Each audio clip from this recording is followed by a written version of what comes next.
Dusun 4, Desa Sealim Hasak, Kecamatan Seidadap, Kabupaten Asahan. Hari ini aku ada di salah satu home industry produksi tahu dan aku nggak sendirian dong di sini. Aku ditemani sama teman-teman aku buat review sekalian wawancara. Penasaran siapa? Oke, aku panggil ya. Sini gabung. Oke, jadi ini ada Nama saya Rara Irpirza. halo Abang. Saya Yulendra Tanjung. Oke, aku ditemani sama Rara dan juga Bang Yulen.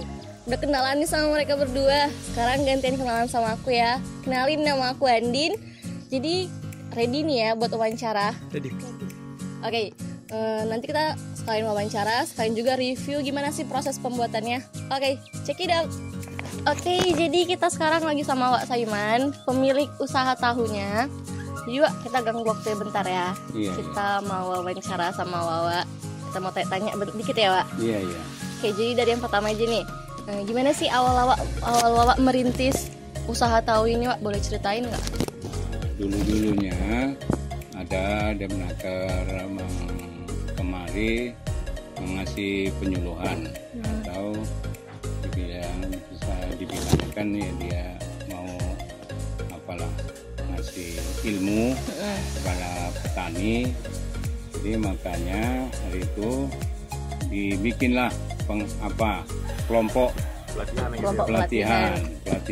Jadi rupanya entah beberapa orang lah, saya pun udah lupa karena udah lama kali Bang. Jadi rupanya dibikin per kelompok itu ada 5 orang, 3 orang tiap kelompok. Jadi macam bapak milih dari tahu, pengrajin tahu. Jadi ada kawan milih dia pengrajin untuk ningsan. apa tuh? Rehal. Ya. Jadi sebagian apalagi saya pun udah lupa kan.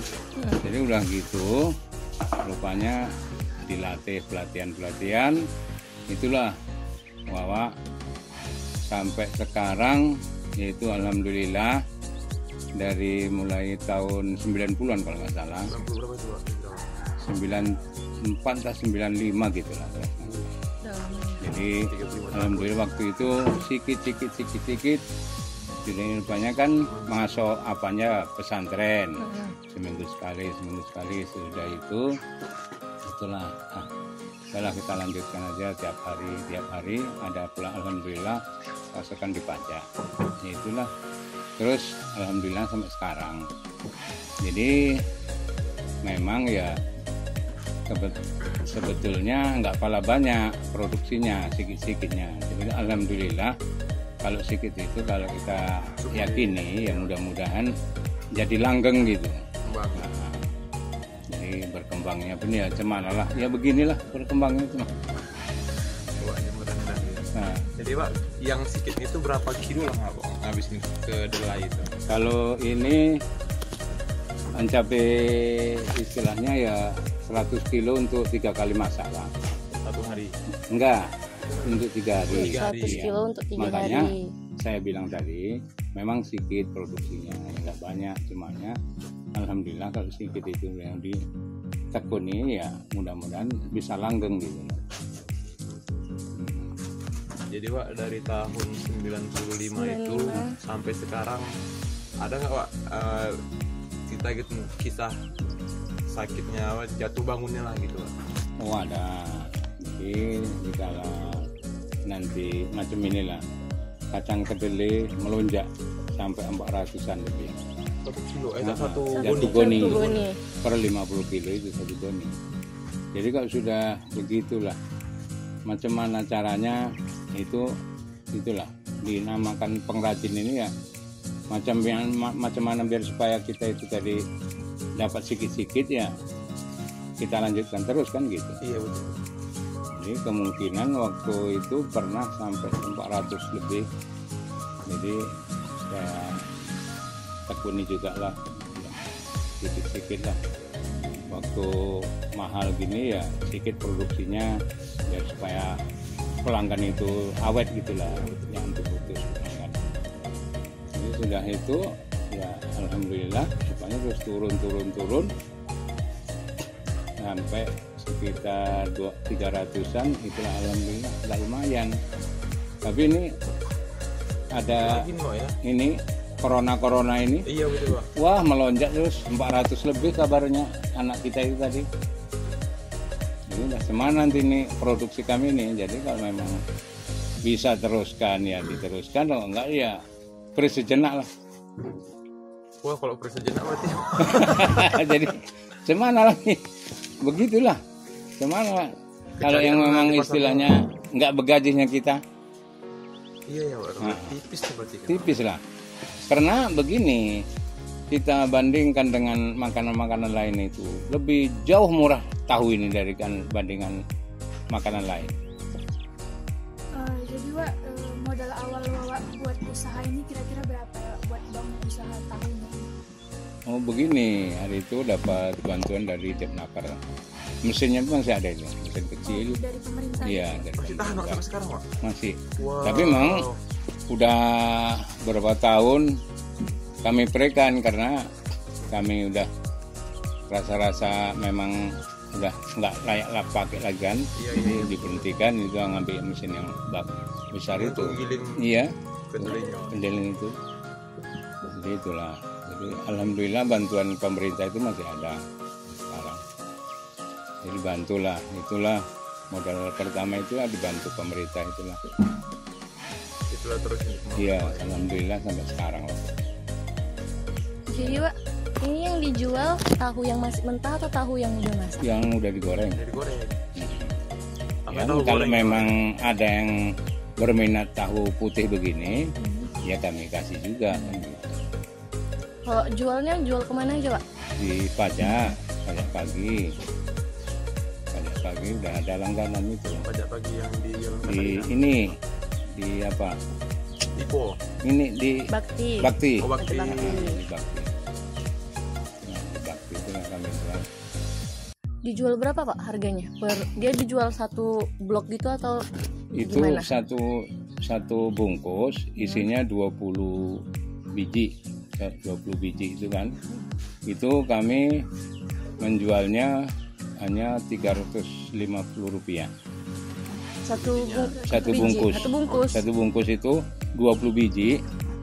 Seharga 350 3.500. 3.500 nanti. iya 3.500. Iya 3.500. Jadi orang itu langganan kami itu menjual sama pengecer 4.000. Iya. Berarti Wak satu hari menghabiskan sekitar 30 kilo lah. Nah, sekitar 30 gitulah. Ya, kilo ya. 30 35 gitu. Jadinya berapa tahu itu Wak? Banyak lah, Wak, ya?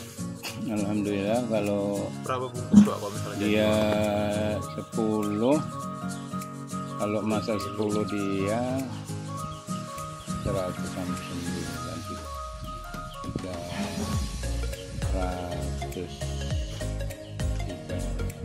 sekitar 3.000-an lah, 3.000 potong tahu. Iya. Banyak sekali. Yuk, itu bedanya tahu kopong sama tahu yang ada isinya apa?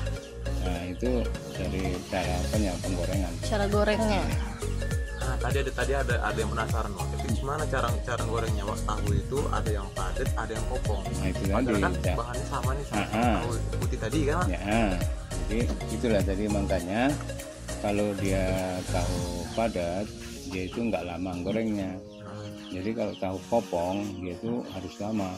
Berarti apinya kecil Wak, ya gitu ya? Kecil. Berarti sampai isinya itu Habis. habis Habis. goreng gitu. Nah, Iya betul. Berarti apinya kecil, gorengnya lama. iya. Ya. Ini makanya kalau konsumen itu mesen tahu kopong memang lama gitu proses. Berarti ngabisin kayunya Wak ya? Nah, Iya, habis kan, kayunya itu satu motor itu 400.000. Itu berapa hari Wak, itu Wak? itu kira-kira paling lama 10 hari.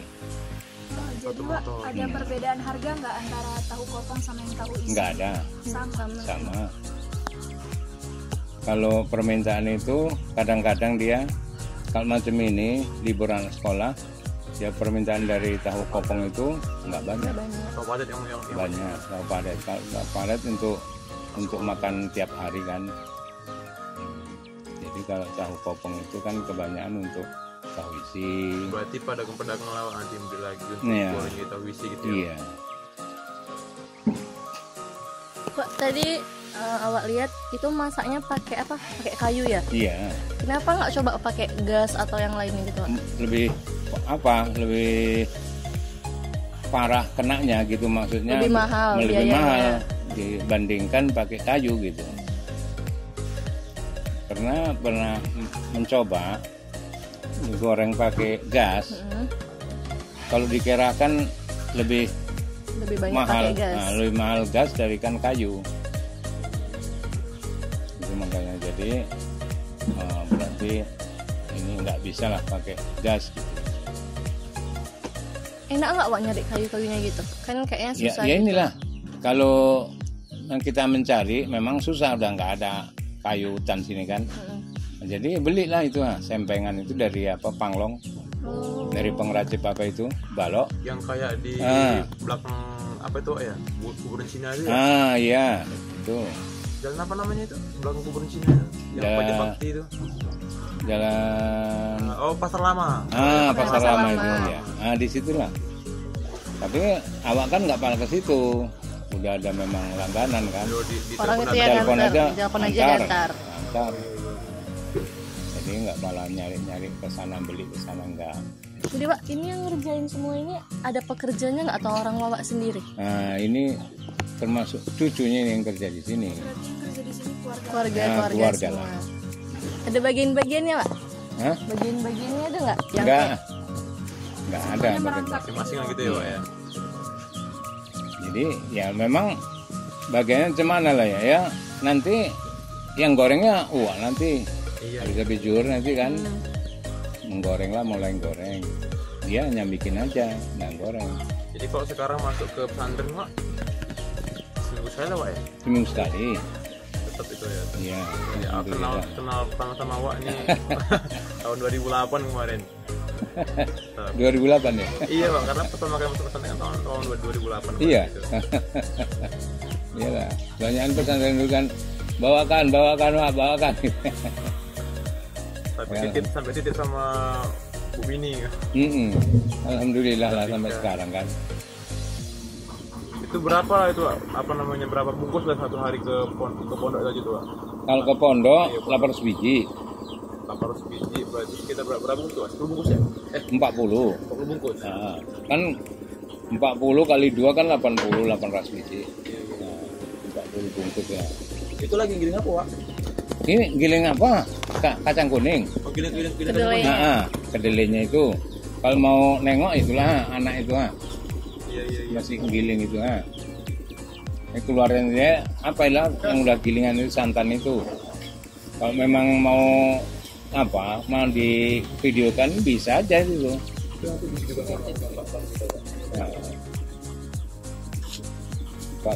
pas giling itu kan keluarnya begini caranya.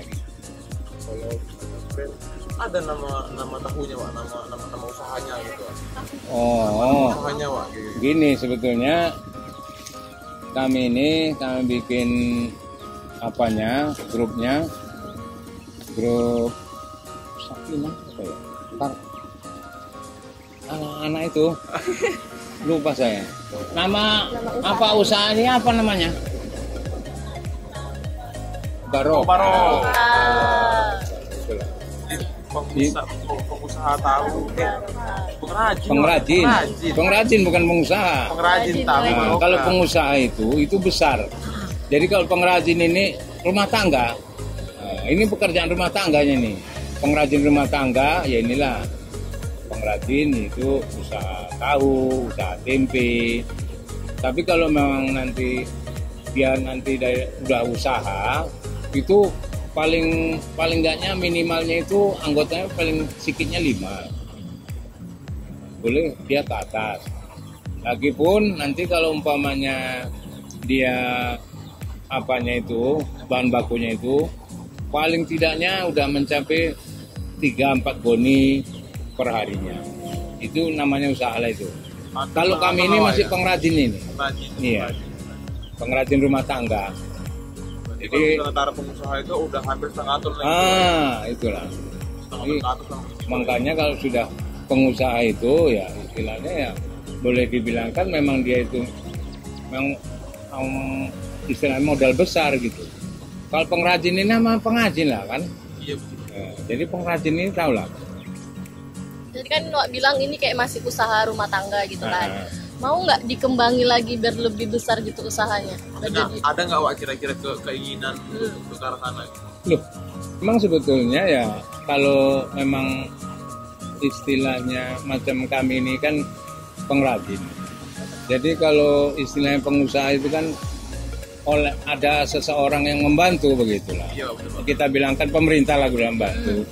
Ya alhamdulillah ya mau kali kalau memang dibantu. Jadi kan istilahnya kalau memang kami ini ya kemana lah kadang-kadang temakan modal. Iya. jadi begitu. Pusingan ke situ aja, Wak.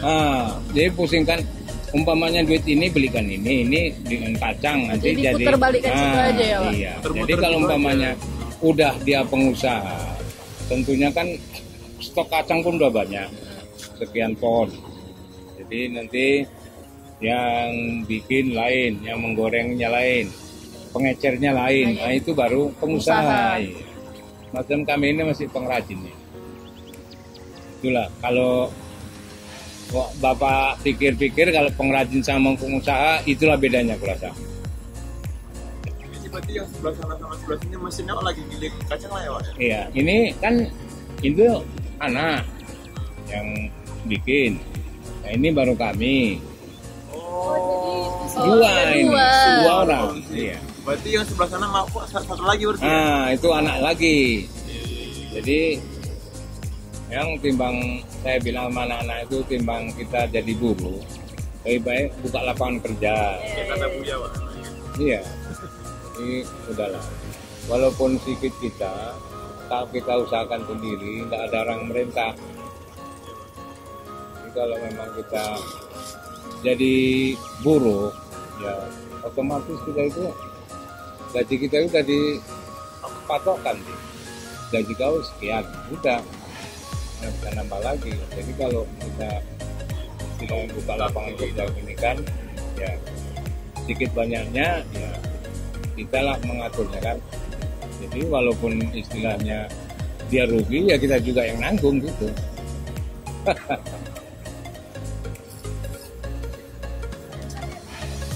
Jadi Wak, kira-kira motivasi lah dari Wak buat kita yang masih muda ini dan kawan-kawan yang mungkin nanti nonton video ini gitu. Ya itu aja Bapak sama anak-anak kita ini. Ya itu tadi pertama ya kita jangan jadi pekerja kalau bisa. Kita usahakanlah kita itu buka lapangan kerja. Walaupun kerja apapun. Walau kerja apapun ya, Wak. Nah, walau istilahnya Usaha apapun. usaha bengkel. Kalau bengkel itu tadi udah besar, kita kan ngambil masyarakat itu pekerja Iya. untuk pekerjaan untuk kita. Buka lapangan kerja. Nah, itulah satu-satunya itulah jalan. Jadi kalau memang kita buka lapangan kerja, insya Allah kalau kita itu ya kemana lah. Kalau memang maunya kerja kita mudah-mudahan. Tapi kalau memang jadi pekerja itu tadi lah saya bilang sudah diukur orang kita apanya. Jadi kalau memang kita yang buka lapangan kerja, insya Allah sedikit banyaknya itu ya punya lebihan lah kita gitu. Tapi sudah lagi yang boleh ditanyakan. Go. Oke. Terima kasih sama Wak. Ya. Makasih buat Wak Sayuman udah mau diwawancarain. Iya. Jadi cukup sekian. Wak. Tahunya belum. Kalau ada tahunya gitu mambal makan tahu gitu. Oke, jadi cukup sekian wawancara kita sama Wak Saiman. Jadi kesimpulan yang bisa diambil apa deh dari kalian dulu deh, kesimpulan yang dari Wak Saiman. Kesimpulannya apapun usahanya kita harus yakini, berapapun hasilnya kita harus syukuri Harus dan tekuni. harus tekuni. Kalau dari saya sih kesimpulannya itu kita nggak usah bergantung sama orang. Jangan gitu. jadi pegawai Kalau lah. kita bisa usaha buat sendiri. lapangan pekerja untuk orang lain, kenapa enggak? Gitu Kenapa kan. nggak kita buka gitu kan? Jadi buat kalian semua yang mau mulai usaha, jangan takut-takut karena berapapun hasilnya, berapapun itu semua jalani aja. Harus disyukuri, harus ditekuni biar wah kita disuguhin Mau tahu diambil dari sama tadi. Saiman. Apa pula masih omong-omongan kita kan, jadi nggak enak juga nanti.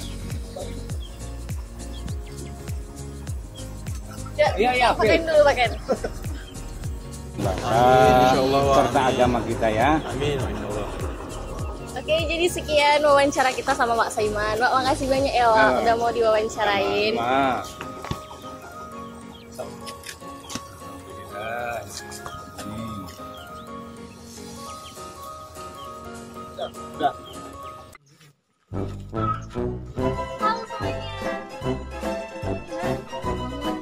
Iya, pas udah. Halo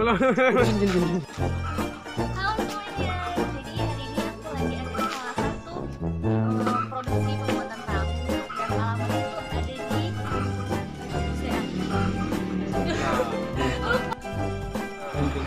nggak kelihatan kamu jelek kali orang masih di video kok, video itu nggak kelihatan mukamu, nggak kelihatan turun